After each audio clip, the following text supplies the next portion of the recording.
Welcome to the Trading Raw Stories podcast. I'm Rita, the host with the most inspiring stories that you ever did hear. Back in the day when the day was back, I was known as the juicing queen. I became raw vegan overnight after watching a documentary called Food Matters. Changing what I was putting in and on my body didn't just make me lose weight and have great skin, it gave me mind clarity, more energy, and over time made me so self-aware and intuitive that I vibrate on a higher frequency and level of consciousness that's turned me into a manifesting queen.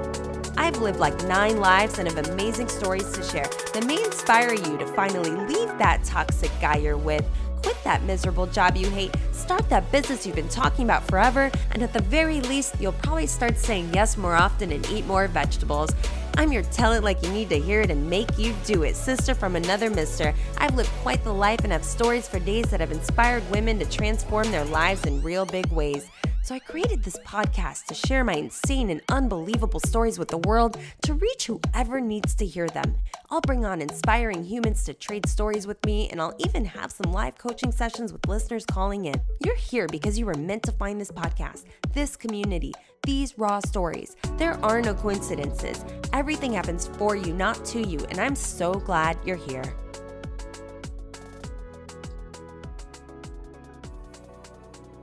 Welcome back to the Trading Raw Stories podcast, my lovelies. It's Rita, and I am so freaking excited right now. Like, I can't even handle it. I'm here today with an inspiring and extremely educational episode with Dr. Caroline Hartridge. She is a primary care doctor of osteopathic medicine. She's focused on plant-based medicine, and you know that's my jam. She also does talk therapy and medical cannabis with a patient-inspired CBD product line, and she holds the space for healing the mind, body, and spirit using a holistic, evidence-based approach.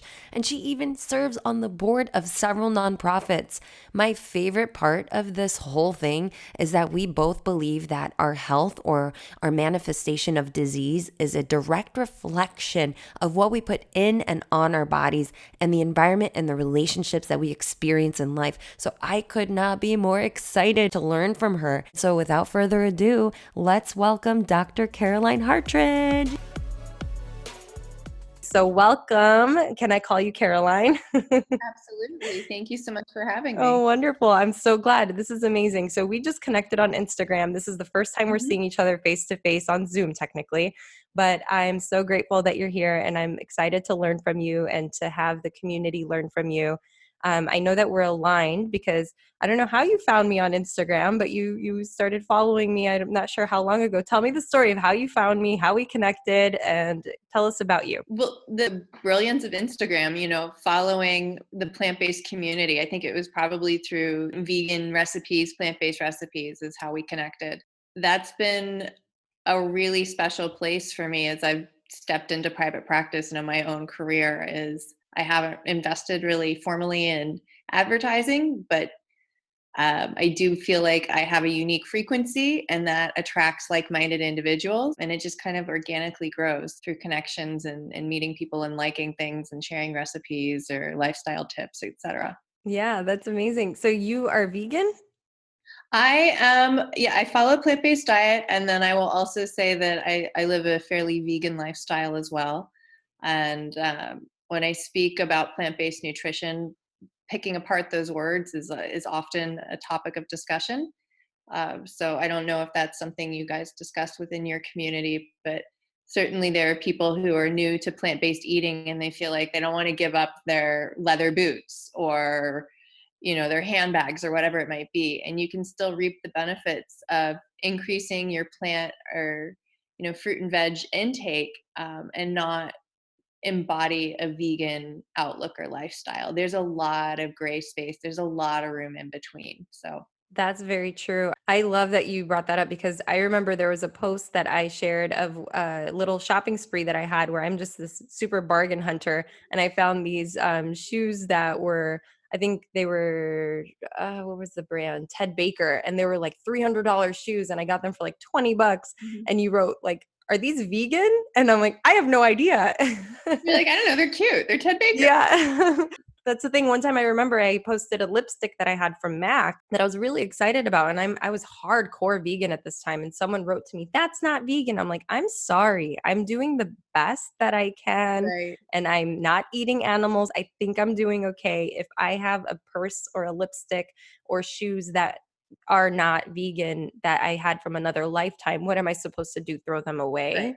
So I think there's room for interpretation in all this, and we're all trying to refine and level up. I wasn't as raw and unprocessed now as I was when I started. Right. I think people can transition in all sorts of ways, and you're constantly learning more and then incorporating that. So there's no right or wrong here.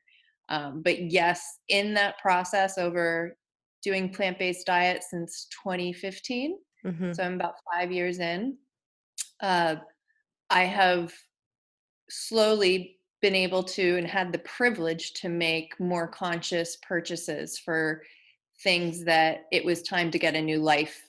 I had investment pieces, they were done. It was time to upgrade or replace. Mm-hmm. And so slowly over time, I was able to replace my boots with vegan boots, replace my belt with a vegan belt, Mm-hmm. replace my briefcase or backpack situation with one that was plant based. And over time, I got to make those decisions. But I believe in sustainability too. So there's no need to buy something new just because you have this new ethical standard. Right.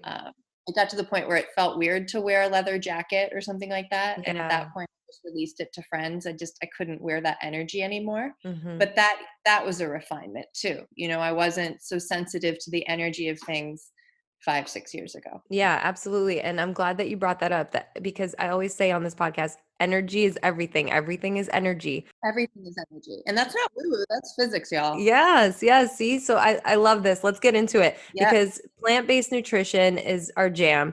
And the one thing that you and I have in common for sure is that what you eat has a direct impact on your mind, your body, your spirit, your soul, Absolutely. how you feel, the environment around you, everything that you're attracting is all your energetic vibration. And Yeah. I believe it starts with food. Yep. What you put in and on your body directly connects to the life you are living. Absolutely. I like to think that I don't put things on my body I wouldn't put in your body. And I certainly know Mhm. people in skincare who would disagree with that statement. So you do you. Mhm. But I like to make sure if I'm putting something on my body that it was pure enough to go in my body too. Yeah, oh my God, me too. I always say that your skin is your largest organ and what you put on it is getting absorbed as if you're eating it. Absolutely. And I feel different when I eat differently. Yeah, I have different energy.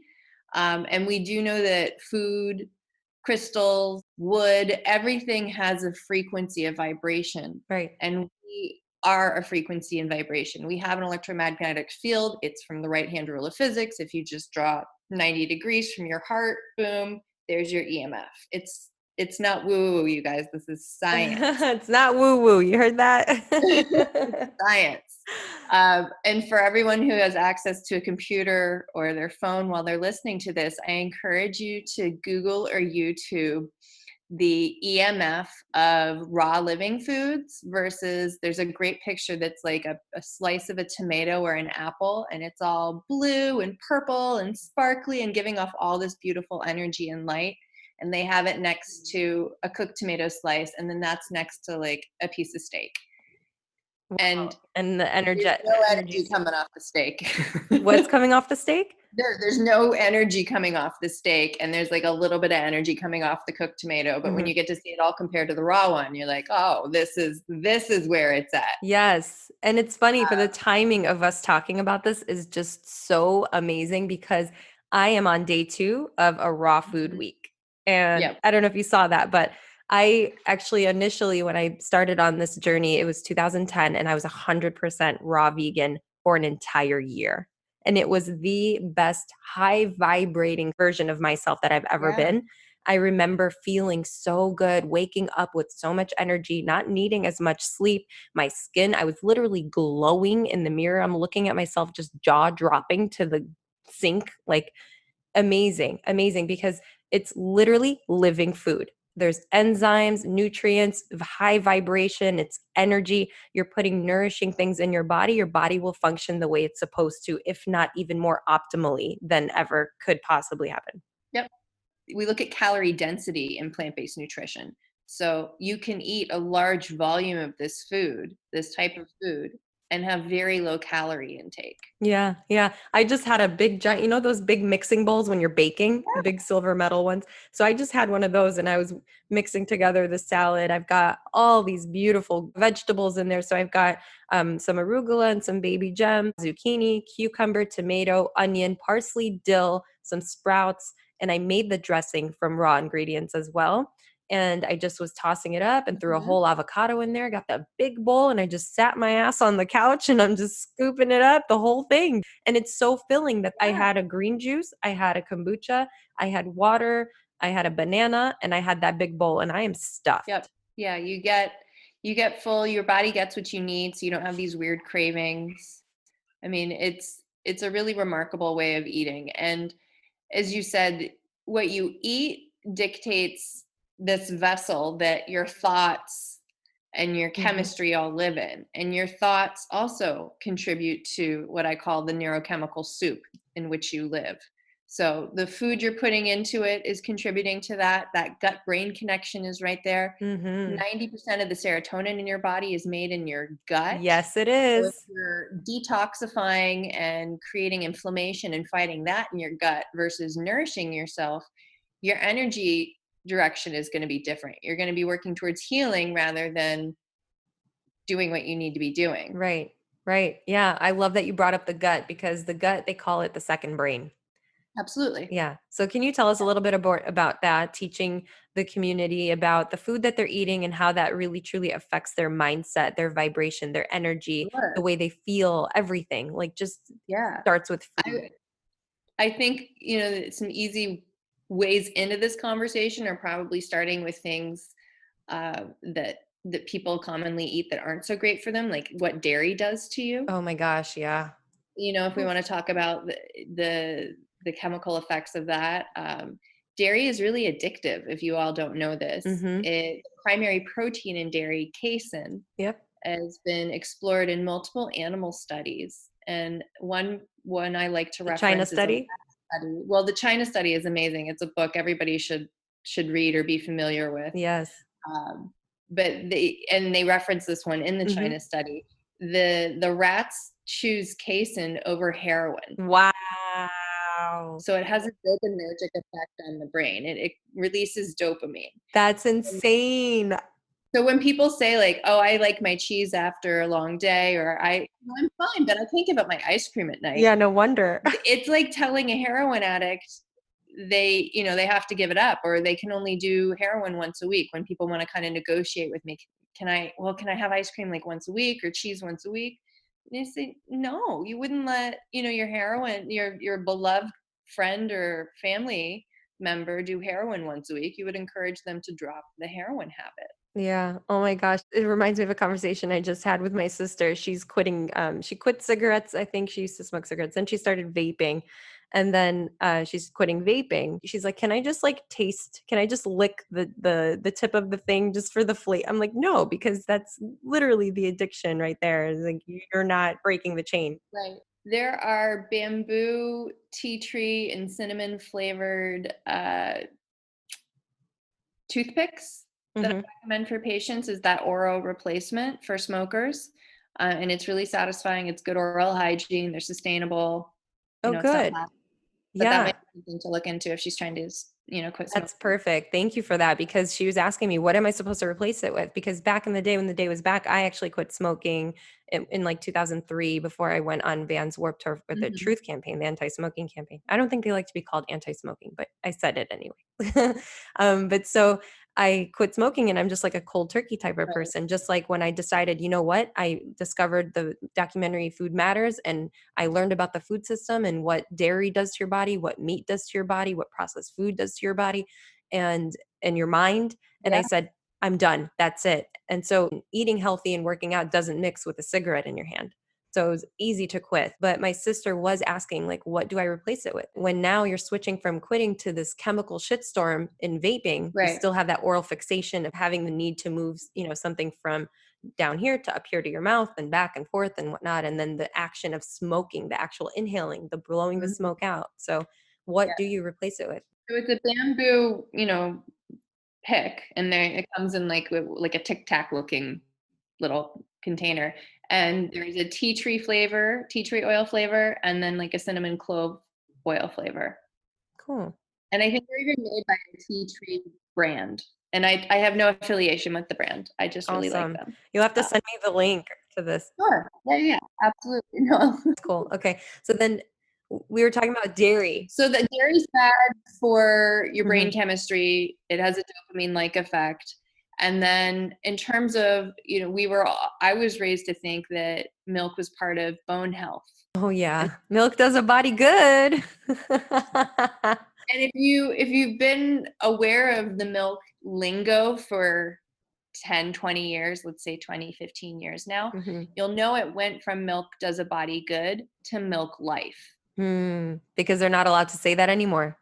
They were sued by the Physicians Committee for Responsible Medicine. Wow, look at that. And so the dairy industry was sued by them for their messaging. So was the egg industry. It's now the incredible edible egg, Yeah, right? yeah. I remember the egg, like they changed and they're not allowed to say certain things in their marketing Yep. pertaining to eggs. Yeah. So that was a bunch of pissed off doctors saying Hmm. you can't tell people this is good, even though there's a lot of government subsidy here.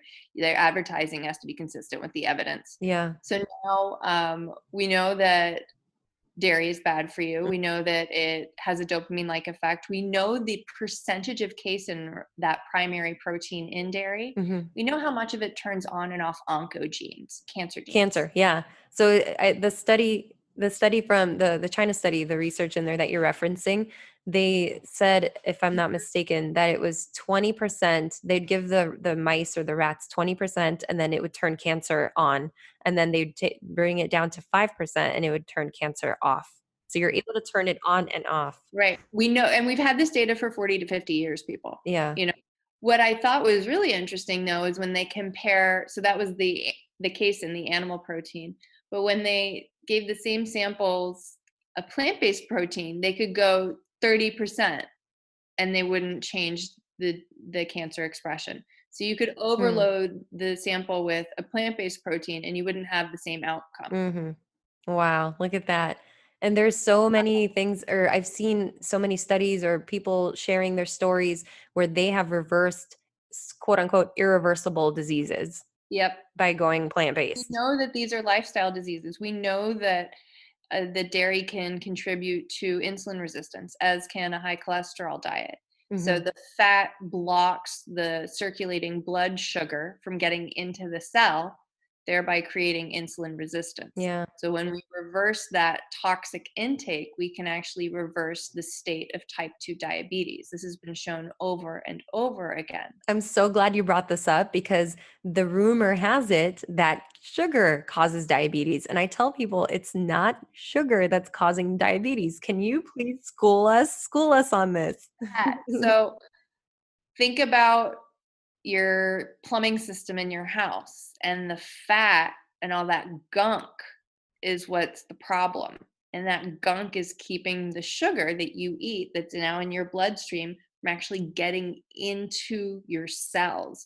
So you just have a circulating high blood sugar, and over time that causes you to have insulin resistance. Your body's not responding it to it anymore. Your pancreas still makes insulin. It's not a type 1 diabetic where they don't actually make insulin. It's that Mhm. your body's becoming resistant to your own insulin supply.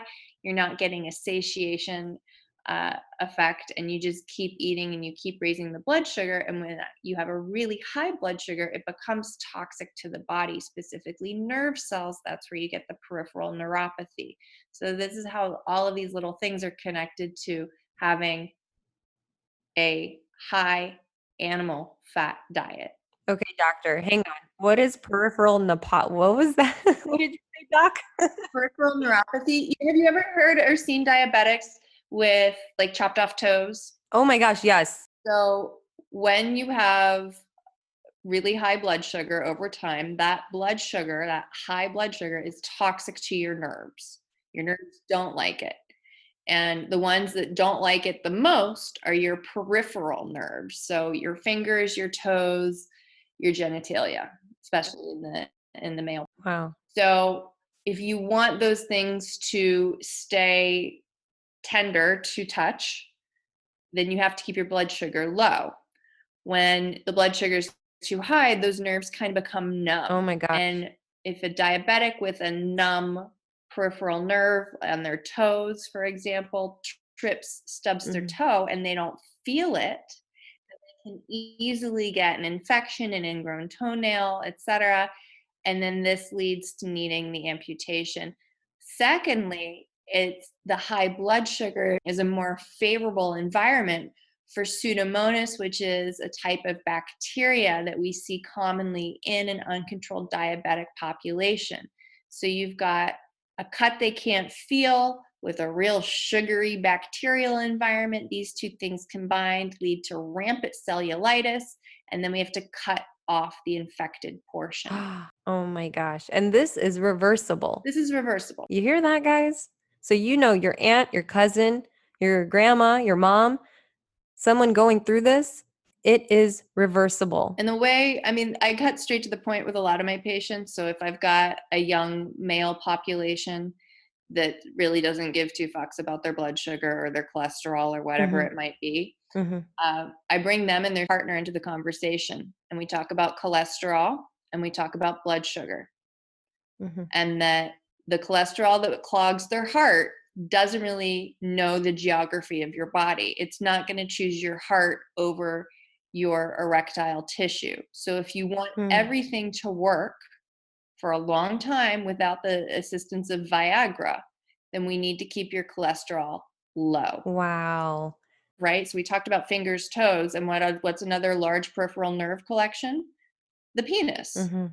So a lot of male poorly controlled diabetics lose some sensation in their penis. If Wow. you want a sensitive penis that can fill up with peripheral blood, then you need to keep your cholesterol and your blood sugar low. And typically by the end of those, that small paragraph, those 4 sentences I just shared with you, both parties are on board to maintain both of those. And if that's that we need to, get metformin and Lipitor on board, or if we need to be looking at plant-based nutrition as an intervention, there are ways to do this that will align with their lifestyle goals. I think that we just need to change the marketing from plant-based diet kind of to cater to the guys and say, "Hey, do you want to have your penis working?" And do you Then want it to work well? So the Game Changers, I don't know if you've seen that on yeah, I Netflix. was actually going to reference that where they did they did that study where they have the 3 guys, I think it was 3 of them. One of them is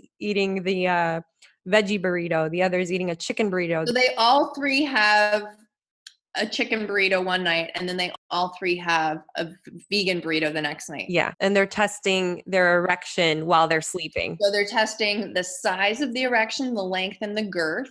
Mhm. And then they're testing the length of erections.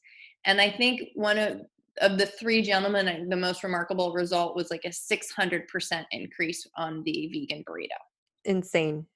Insane. Do we need any more evidence, you all? We know how to turn off cancer genes and we know how to keep the penis going. Come on. It's so frustrating because all of these organizations that claim to be searching for cures, they piss me off so much because they're the very organizations that are collecting money from the companies that are getting us sick. Yeah, Dannon and the Conan Mhm. breast cancer. Mhm. So those are linked by millions, if not $1 billion, but definitely on Yeah. the 50 hundreds of millions. And we know again that dairy turns on these cancer genes. We didn't finish talking bad about dairy, Mm-mm. and that's that we thought it was good for bone health. And we learned in medical school that something acidic as dairy is going to leach the calcium and magnesium from your bones to balance its chemistry. So I don't know what we all, like we just hit delete when we graduated, but we learned that in biochemistry. And now finally it's back in medical application in that I had a DEXA scan recently. And so for people who don't know, that's like a bone density scan. Mhm. And on the questionnaire prior to the exam, they were looking at risk factors, and dairy intake was now listed as a risk factor. Wow. I'm always telling people that milk causes osteoporosis. It leaches calcium from your bones. It does. Exactly, exactly. I love that you're validating everything that I say because now I know that I'm speaking the truth all these years, guys. Like I don't Yeah. have a degree. You went to school, you're a medical doctor is what like you went to school for 4 years and you did what like an additional 200 hours and something else. Tell me about your background. So my background is really actually in environmental education. I wanted to figure out how to bridge environment and medicine. And Nice. my first exposure to medicine was in a rural clinic in Peru. And I really liked the idea of helping underserved populations and traveling. But again, I didn't really understand how to connect environment and health. So that it was a long, twisted journey, I think is why I share it, start there. But I did study osteopathic medicine out in California, Northern California, and pursued a master's in public health while I was in medical school. I took a year off of medical school to become a Reiki master and then went back into traditional school. And then, for people who aren't familiar with osteopathic modalities, we spend extra time in medical school learning how to uh, diagnose and treat with our hands using a bunch of different techniques. We can work with bone, soft tissue, fluid, lymphatics, craniosacral, also even energetics or biodynamics. So we can work with the entire organism, and we spend, depending on the school, near 300 hours, extra hours in school doing this pursuit of medicine.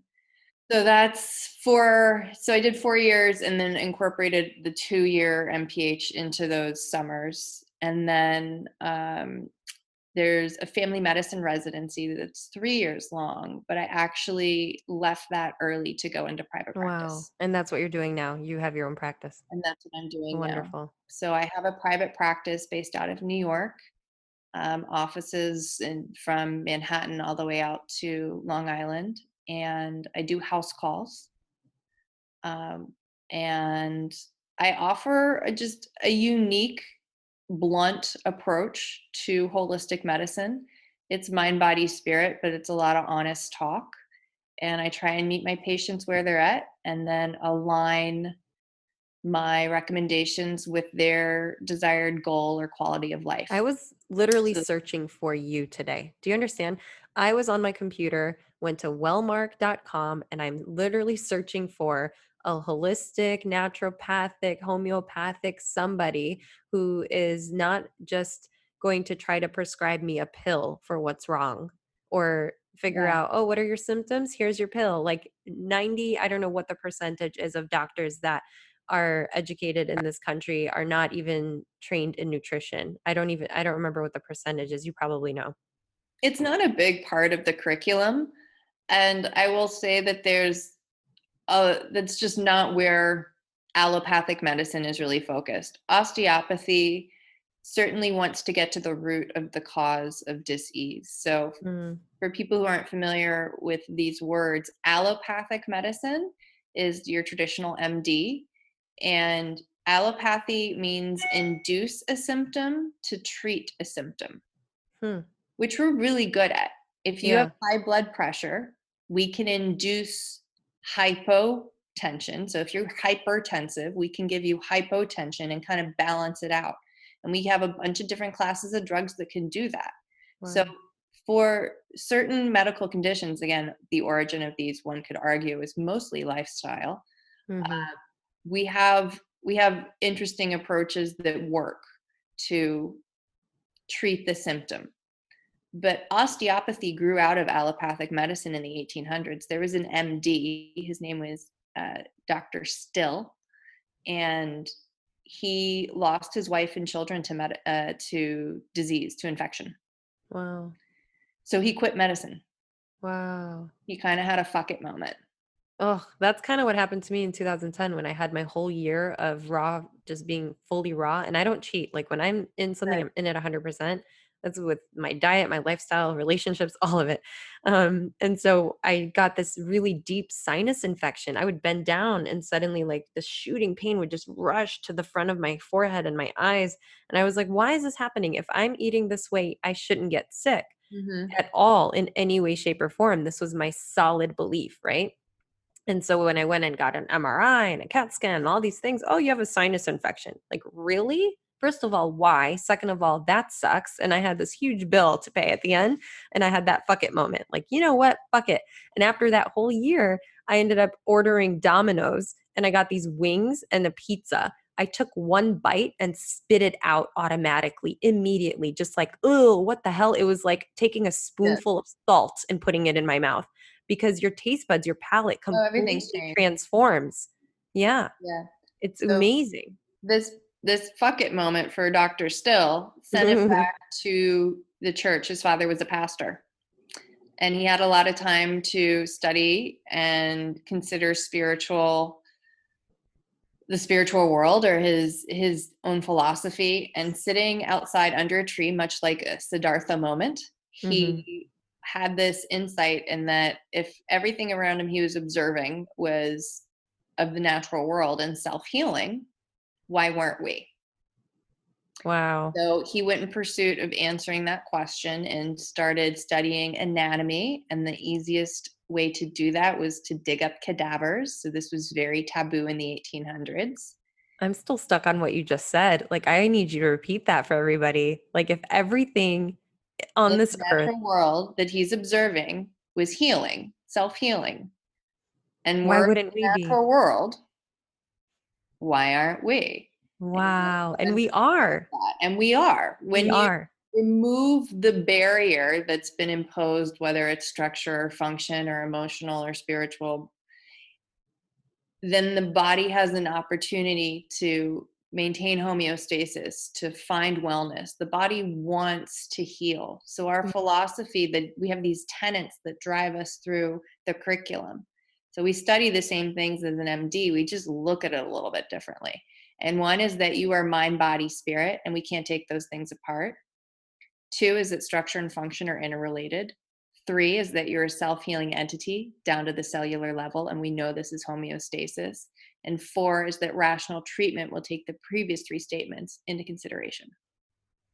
Wow. So that's how we approach medicine and osteopathy. So we knew allopathic medicine was induce a symptom to treat a symptom. Osteopathy is root of dis-ease. Hmm.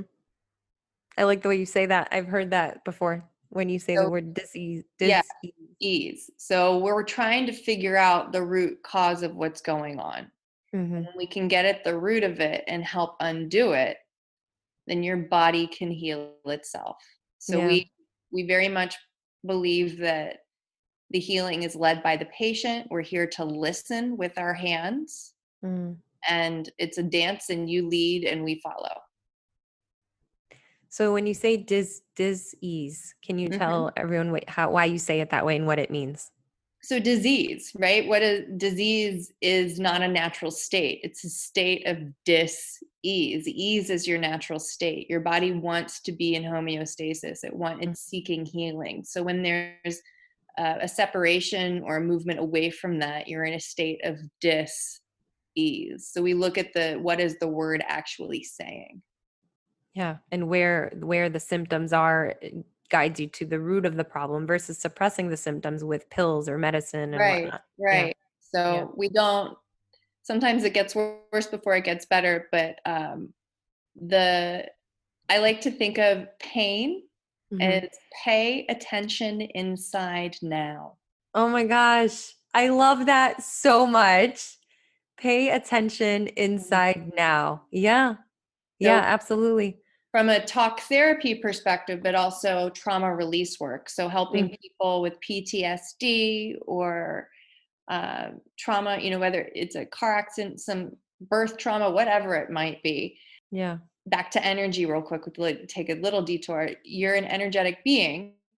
The rules of physics say that energy that goes into your system must be met with the same amount of energy to be released by the system.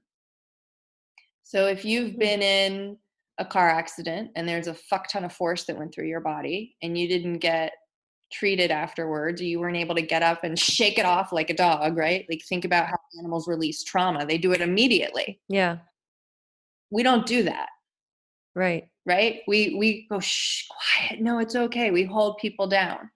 Hmm. So We don't let you feel the feelings. we want to numb it. We want to make it go away. We want to make it okay. But if you can Mhm. move through it, your body can release that energy and you can get back to that baseline state of health, wellness we were talking about. So in the energy work and the PTSD dynamic, if your body is holding on to some of that, then this is a significant energy that is not your baseline state. And when we look at your manifestation of matter from a mathematical perspective, energy becomes significant or insignificant point detractors.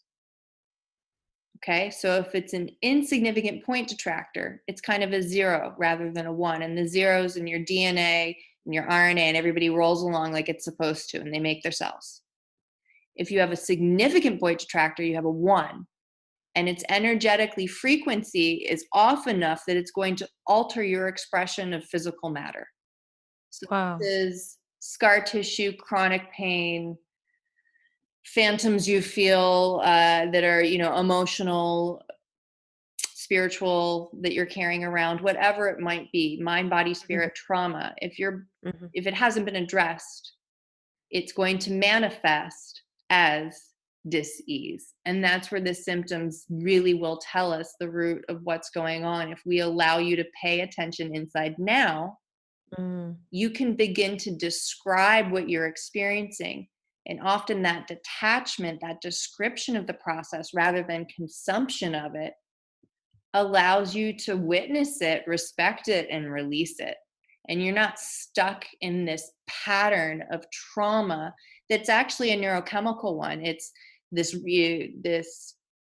if you think about people who come from a traumatic relationship or grew up watching violent relationships, they often will seek a dramatic or violent relationship because that's a common and therefore comfortable neurochemical soup to live Yeah. in. Yeah. And that's why I'm so glad you talked about this right now, just because I was thinking about relationships and childhood trauma and forgiveness, all these different energies that we store Mhm. in our body, or we repeat patterns because it's what's familiar. It's what we recognize from when we Yeah, were kids and all of that. Yeah. Everything yeah, is energy.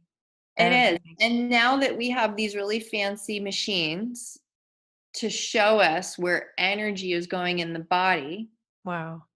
i.e., like a functional MRI, It's amazing. we can see that the Eastern concept of this mind body connection is true. So when we ask a patient to think of a sad thought or a moment of grief, there's increased glucose uptake in their lungs. When we ask Wow. them to, something fearful, something they're afraid of, we have increased glucose uptake in the kidneys where your adrenal glands are. Oh my gosh. So it's able to tell you, like, if you feel fear, where the pain is going to manifest. Where you're going to have increased energy, you're going to have increased metabolic energy. And if that's happening over time, if you harbor a lot of anger in your liver, then you might start to feel a bloatedness on the upper right quadrant. Wow. What about back pain? So back pain, and again, I don't want to disqualify that there's been physical trauma or some sort of accident or that you have Mhm. a slipped disc or all of Mhm. these can happen in the context of other things, right? So Right. we can't immediately jump to energy. We've got to look Mhm. at imaging and all sorts of other things, do a real physical exam, etc.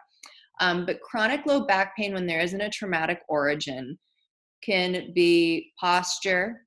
It can be unprocessed, either relationship or personal relation to itself around the pelvis. And then in mind body paradigm, low back pain, pelvic pain, just kind of taking in front to back of the lower pelvic area, has to do with home relationships. And Really? when I get more specific, in the body, the left side is feminine and the right side is masculine. Wow. What about upper back pain? Yeah, so if we go into upper back pain and really shoulder pain, then Mhm. those are burdens.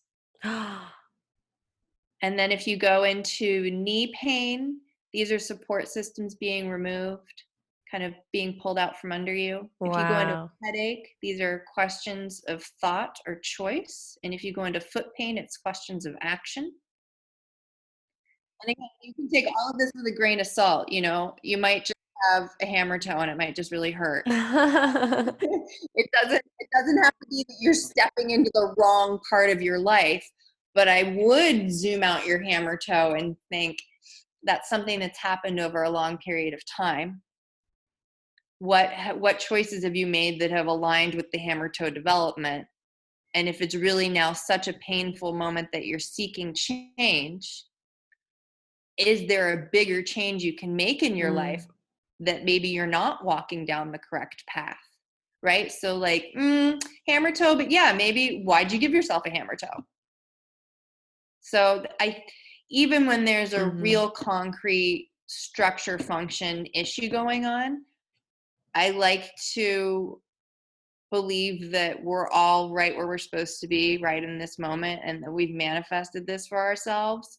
So if Yeah. you've got chronic low back pain or a hammer toe or whatever it might be, why'd you make that for yourself? So for me, if I may, Yeah. the center, the mid back, especially yesterday, was killing me out of nowhere. Mm-hmm. But my back has been consistently hurting, not really necessarily the lower sometimes, but more often than not, and I see a chiropractor consistently, it's the mid up top, not necessarily shoulders, but like just dead center of my back, like where your bra strap would be, that whole inside underneath the shoulder blades it just kills. And then recently, I even got scans and everything. The right side of my neck, I think it's like C2 or C4, my vertebrae, or there's a whole area of super stressed. Um, I don't know how to describe it, but but the right side doesn't hurt. It's the left side that hurts. So my doctor said that it's compensating, I guess, Mm-hmm. for the We the often see a pain. compensatory pattern. So Mm, people will be sore on the opposite side of the lesion, the area that's of concern. The body is a really interesting dynamic thing. yeah, it is. And as we're talking about the pain and being Hmm. able to distance yourself from it and describe it, um, often, and this is something I learned in Reiki too. I think a lot of energy practitioners are familiar with this, asking their client or their patient to imagine that vertebrae pain or the muscular compensatory pain, and put pain aside and think about, okay, is it hot? Is it cold? Is it throbby? Is it sharp? Does it radiate anywhere? Is it prickly? Does it have a color? Does it have its shape? Am I holding my breath around it? Can I bring breath to it? And as we start to bring an awareness to it, and kind of relax around it and just let it be rather than, that's pain, I don't like it. Hmm. It tends to really shift in its presence for people, Wow. especially with those chronic stubborn things where thank God you don't have a slip disc or a questionable lesion or something like that. I think it becomes really frustrating for people when they don't have something remarkable and they're looking Yeah, for a reason. right. And as the physician or a clinician, in the room, I start to think, well, I I'm really stoked to see this. You don't want to be exciting on radiology. Thank God there's nothing You here. don't want to be exciting on radiology. So it could be posture. It could be, I don't know your trauma history, your motor vehicle history, your surgical history. There could be so many things linked to it. For some people, it's, like a diaphragmatic spasm. Sometimes they've had a moment in their life and they've never really been able to let it go. And chiropractic care is great. It might just be finding an additional practitioner to help work that out of the system. Right. And actually, in 2008, when I was on Vans Warped Tour, this doll, I was laying down on the lawn and we just finished setting up our area and whatnot. And this huge dolly comes flying down the hill and just whacks me in my head so hard. Like this massive dolly just straight at the top of my head. And I was carried on a stretcher with a neck brace on and all of that. And then in 2012 or 13, when I was student teaching to become a teacher in Arizona, I was in a 10-car pileup and I was in a two-seater convertible. So I was rear-ended really hard. And ever since then, I've been seeing a chiropractor, acupuncture, getting massages and things like that. Mhm.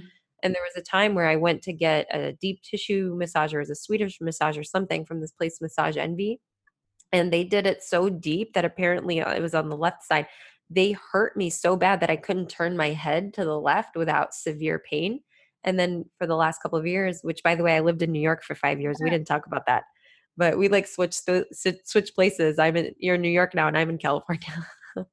But when I was there, I one day just was not able to lift myself up and out of bed. I physically could not get up. Like, you don't realize how much you need your neck to actually move. It's insane. Yeah. So I slid myself off the bed and couldn't even get myself up off the floor. I could not turn my head to the left. I had a Harley Sportster when I lived in Arizona. I couldn't turn my head to the left. So you can't ride a motorcycle if you can't turn your head to the Mhm.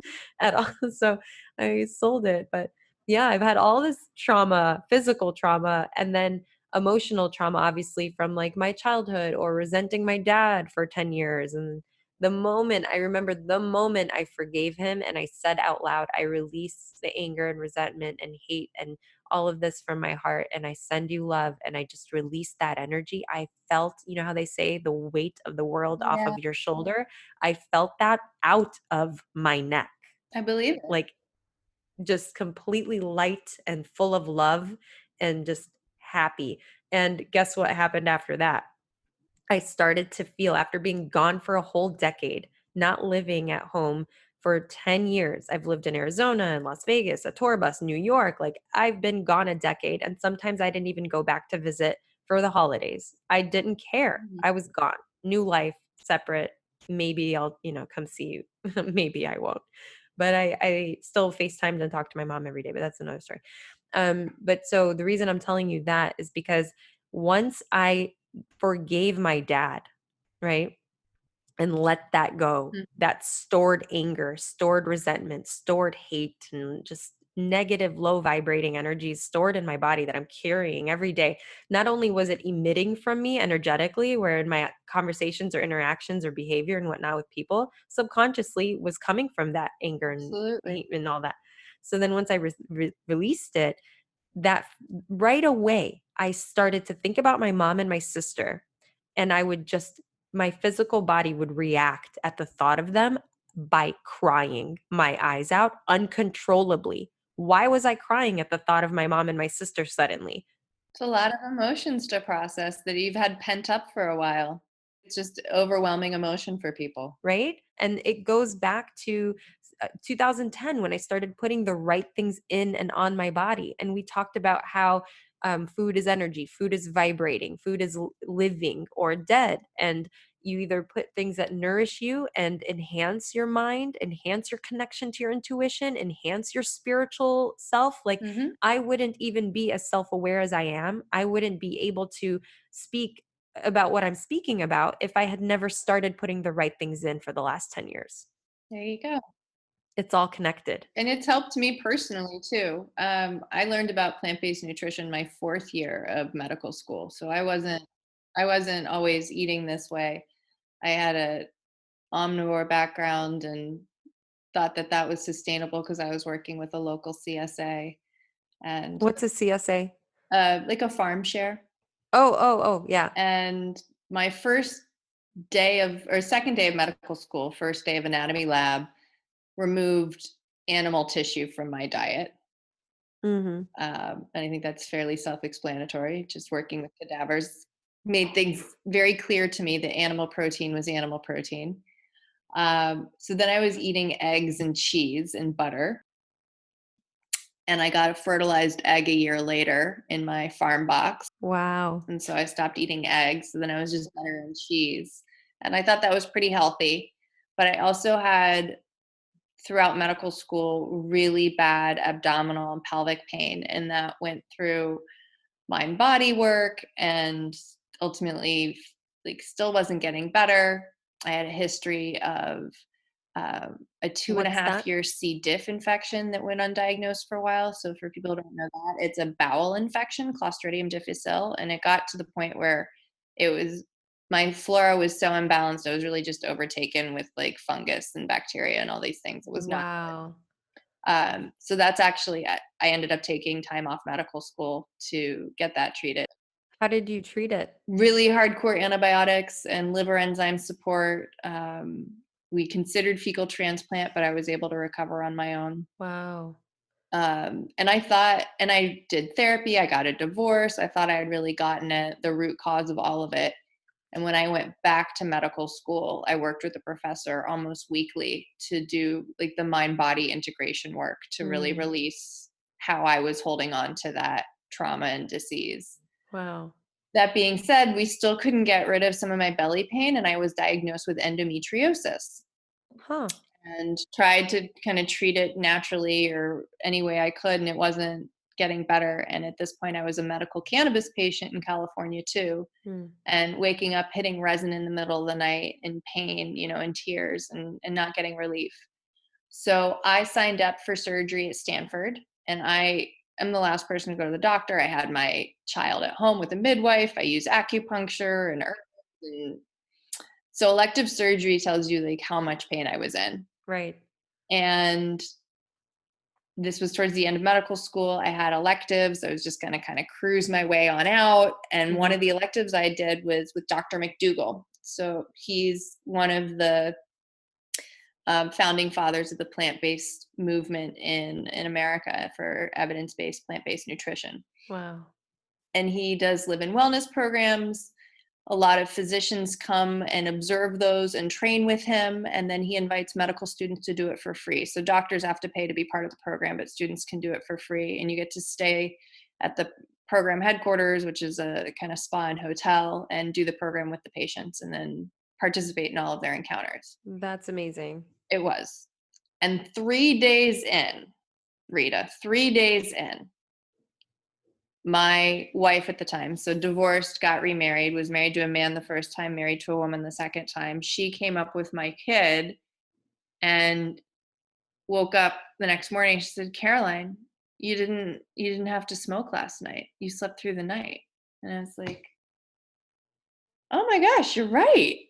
Huh. I didn't even realize because it's so nice to just sleep through the night." So I called Stanford and canceled my surgery that day.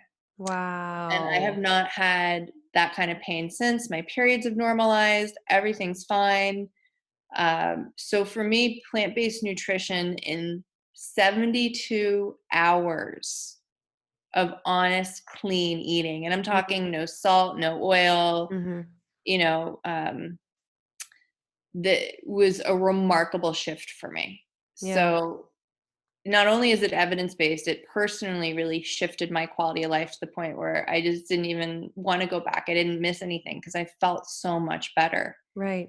I And always then tell people you have no idea how good you can feel. You have yeah, no clue until you feel it. Like, you have no idea. you get used to kind of subpar human experience, Yeah. and They're masking all the symptoms. They're masking their fatigue. they They're just masking don't their know. headaches. I don't Uh, know what a stomach ache feels like. I don't know what a headache feels like. It's almost never that I feel any sort of discomfort, and that's my normal. When I tell people that, they're like, "Wait, are you serious?" Yeah, because of yeah. the way that I don't put things in my body that disturbs it, you know? And through the plant-based world or, exploring that for over 5 years now, I've so I have a legume allergy. I don't eat any beans or soy, so that's been a fun one to navigate because soy is in everything, so I end up making a lot of my own stuff. Mhm. And then I've cut out gluten Mhm. and alcohol, Mhm. and that's been for vanity because they flare psoriasis in me, and I want Wow. clear skin. So Yeah. I'm a And woman. alcohol is literally poison. Alcohol's You know, and horrible. I don't even want it anymore. When I go out on a date or something, or I'm out with friends or brunch, I don't even want it. I don't even finish the one drink sometimes. Like, My body has started, so I think the cleaner you get, the more your body talks to you or the easier it is to hear. mhm. And gluten was pretty easy to give up because the bloat was from gluten. Like I feel so much better not having gluten, and it's processed. It's very processed. Yeah. Alcohol was giving me really bad sinus congestion, and I will have 7 to 10 sneezes into a few sips of wine now. My Wow. body just does not want it. That's And then my interesting. psoriasis flares. So not only am I getting immediately, Caroline, don't put this in your body, Yeah, as it's being processed, my skin is, I can feel, it's starting to erupt and itch. And I get these little red flaky lesions to remind me that, like, hey, your body's pissed don't put off. this in. Do Yeah, that. yeah, yeah. I encourage people to look at their symptoms as poorly wrapped gifts. Mm. Your body is a shitty gift wrapper, Oh, but they're trying to give you gifts. I love it. That's so good. I'm gonna make that one of the takeaways for sure. Oh my gosh. So This is if you think about, oh, I have so many patients that come in and they lament their allergies or their IBS symptoms or whatever it might be. And it's kind of, if you can look at it as a gift, thank your body for those symptoms because your body's speaking to you so clearly about what it does and does not want. yeah, and everybody is different. And if you're honest with yourself, you probably know what it is your body does and does not want. Mhm. Mhm. Patients tend to know what makes them feel worse. Yeah, that's I can definitely attest to that because this past couple of weeks, maybe the last month, I have not been taking the best care of myself. And so I am now, you can probably hear it in my voice, I'm a little congested. And I Mhm. never ever get sick, Carol. I never, never. I never get headaches. I never get stomach aches. My Right. period comes and goes, and I'm like, oh, yeah, I just had my Oh, yeah. period. Like, it's Yep. not a thing. My period is not a disturbance in any way. It's not too heavy. I don't get cramps, nothing. It's almost like, oh, oh yeah, I forgot like, oh yeah, I Yep. forgot I have my period. Like, and this past week, before I started this raw food week of mine, I really felt like I need to go back to basics. I need to put just real, natural, human food From the earth. from the earth, vibrating with energy, vibrating with just life, right? I need to nourish myself. I need to practice what I've been preaching Yep. forever because I've been kind of just like whatever and now and I still haven't eaten meat or I started to have some eggs. Mhm. My face broke out immediately from having eggs, okay? Just this past week. And my stomach was so bloated, I looked like I was pregnant. Mhm. Okay. And I'm not sleeping well Yeah. at all. I cannot sleep. Well, there's enough growth hormone in an egg to grow a baby chicken without external input for 30 days. Yeah, that's crazy. And what are we doing putting that in our bodies? And not only one, but normally eggs are consumed in 2 to 3 a serving, Yeah, that's true. That's true. right? That's a lot. And that's not that we gave the chicken growth hormone. That's That's just just in in the the egg. yolk. Yeah. That's the whole point of the You egg. know what I want to know, Carolyn? What sick fuck went up to a cow and just like decided, oh, look at this coming out of the teat. Let me drink it. Oh, no. I'm not sure if that was the sick fuck or if the sick fuck was the person that not didn't fist the cow, shouldered the cow Oh, to inseminate it. oh my God. That's how they're inseminated. Oh my God. Are you serious? I didn't even know that. So they have to jack off the bull, collect the semen, and then artificially inseminate the female so that she will make a calf, so that she will make milk so that the dairy industry can exist. This is just crazy. I love talking to you. I feel like I need to have you back on so we can do a part two. I'd love to know if you have three things that you want to leave people with that they could do if they're interested or intrigued, or like, where do I start? What do I do? Just maybe three things that they could take away that they could start today to change their lives energetically and their diet and their lives in general. Three simple things that they could Okay. take away. I would say number one, eat more raw fruits and vegetables. If that's apple, carrot sticks, dried fruit, whatever you need to be doing. But if you can add that to every meal, make a whole meal around it, just increase your intake. You don't have to go totally vegan, you don't have to go raw. The evidence is still in your favor if you increase your fruit and vegetable intake. So that's dietary fiber. Good. Root if Okay. it's alive. That's easy to do that. Shortcut your way into that and do high efficacy foods. Sprouts are it. Sprouts are their own superfood. Yeah. Those first two leaves, for example, in a broccoli sprout, contain more calcium than the entire head of broccoli. So eat more raw fruits and veg, get your sprouts on. The second thing you can do right now that's free is to start an awareness practice. So become an auditor of your mental landscape. And within that, I invite you to see or listen to all the voices that are present. Not that you're schizophrenic or multiple personality, but that there are just maybe a few voices speaking. And to whom do they belong? And do they belong Mm. here? Mhm. And if they're not paying rent, do they need to get the fuck out? I love that. You're not criticizing yourself. You're not judging yourself. You're saying hello to your anxiety. You're saying hello to your depression. You're saying hello to your ego. Everyone's allowed to have a seat at the table, but they don't get to drive the car. Mm. And mom needs to go home. Coach Susie from middle school needs to go away. Whatever other voices are in there Yeah. that you're not paying to be there, your Mhm. therapist, they need to go.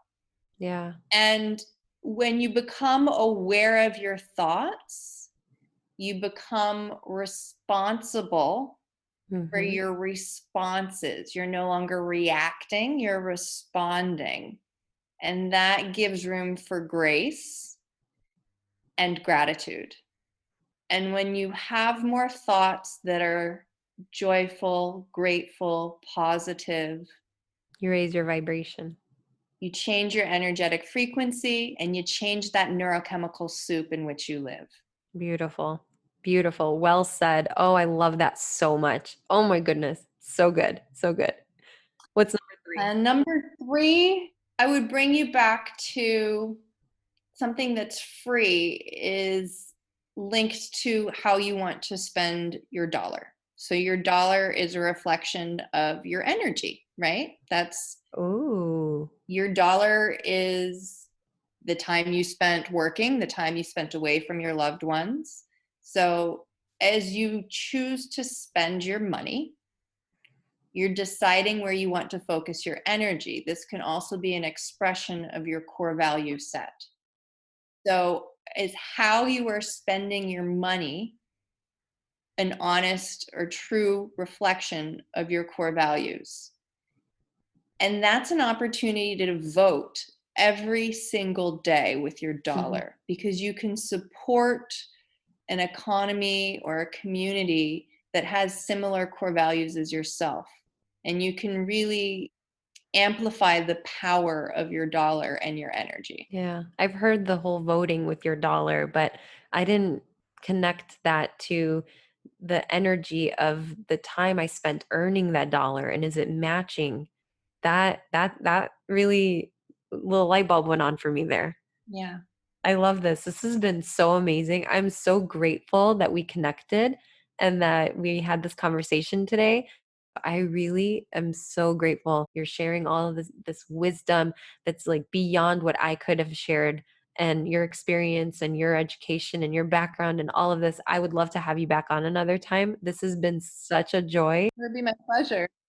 We could get into the stories around ego death because I think we just kind of got to know each other Yeah. and hear each other's background. But I would love to share with you and your audience some more specific and poignant moments with my patients and with plant medicine that have shifted how I work within the professional community and how I present myself, kind of letting some of that compartmentalization dissolve. Oh my gosh. Can we just get a little sentence or two about ego death as a teaser for the next episode that we're going to do together? For sure. I'll start with the first one I can really reflect back on in my medicine career.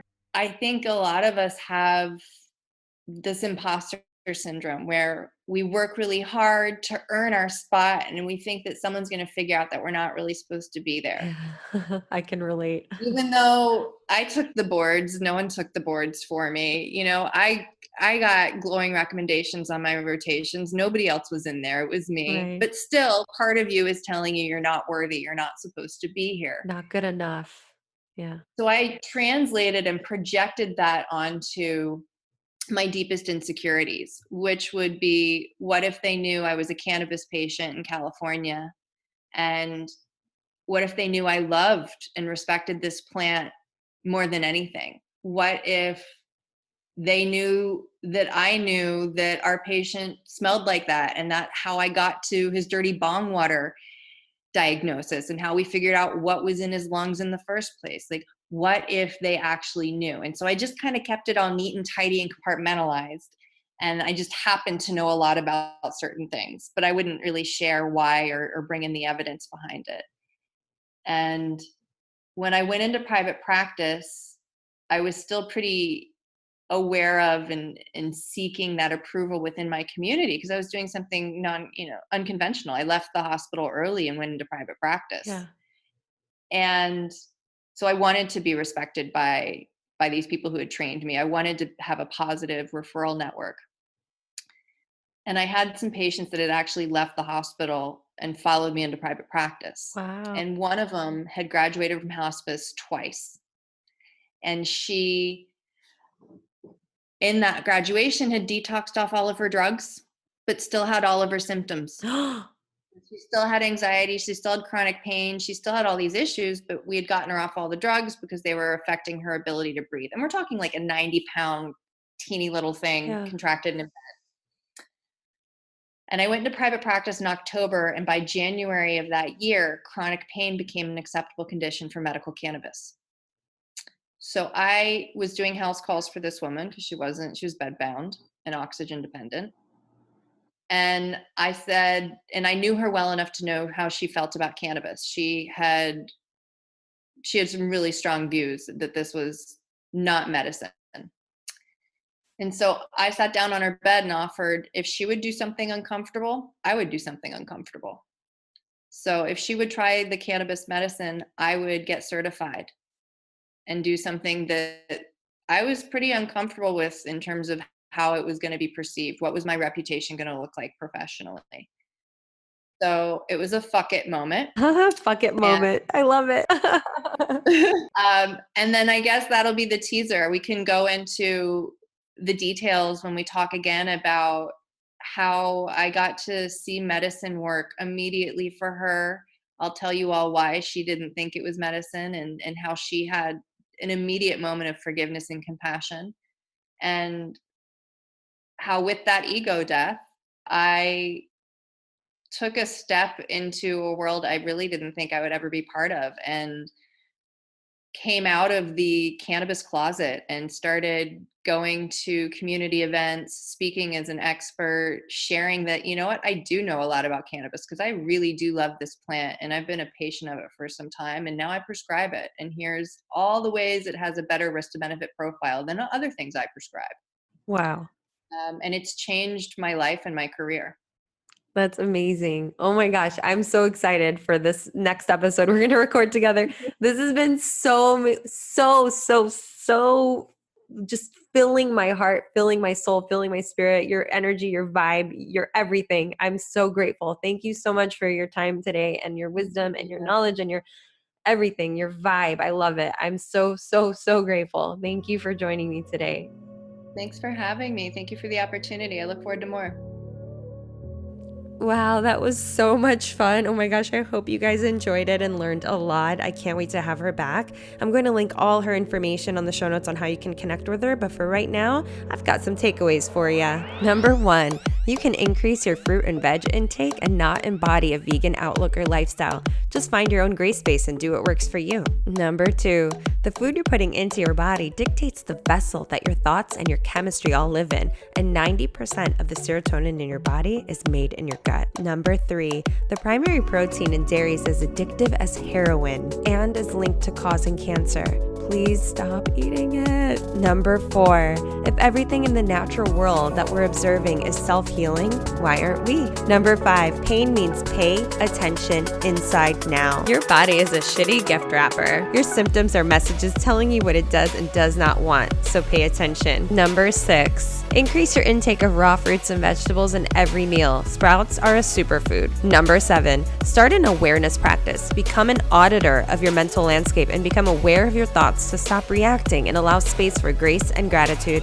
Number 8, become conscious of how you're voting with your dollar. You have more power than you know. Number 9, your ego is preventing you from embracing your gifts and how you're meant to show up in this world. So tune in next time when I have Dr. Caroline Hartridge on to learn about the ego death.